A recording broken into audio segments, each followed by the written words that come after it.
在咧新闻来关心政治消息，立法院前院长这个王金平讲啊，有甲亲民党宋主席宋楚瑜呢见面过，本来当作讲会使摕到总统的门票，不过后来又搁变卦，干那找伊做副手。这亲民党发言人无愿意证实这个代志，表示讲有找过王院长这个合作过，不过一切尊重伊。啊，那宋楚瑜呢，即马已经伫做总统候选人的准备啊，准备上届紧后礼拜就会宣布。就是顺着自然走。这讲完顺其自然，这场参会立法院前院长王金平佫讲，甲亲民党主席宋楚瑜见过面，本来会摕到这个总统参选的门票，后来讲爱伊做副手。10月底的时候，主席应该有表达一个，如果那个王院长是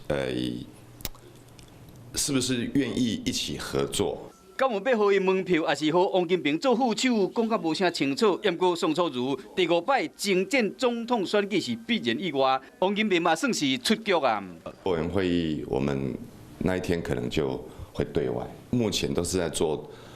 总统候选人应该做的准备。大家都一直希望说可以有一位比较杰出的女性来当副手。总统选举内外协工党内为了争取不分区安全名单，扩有人找新创团体来收听。育人挺新创，新创挺育人，希望看到国民党可以跟年轻世代走得更近。无得较就是国民党主席吴敦义入去到不分区安全名单内，差不多要确定啊。听讲因暗党内大脑英雄宴要来劝退吴敦义，和这个国民党不分区名单会使有一个好形象来面对选民。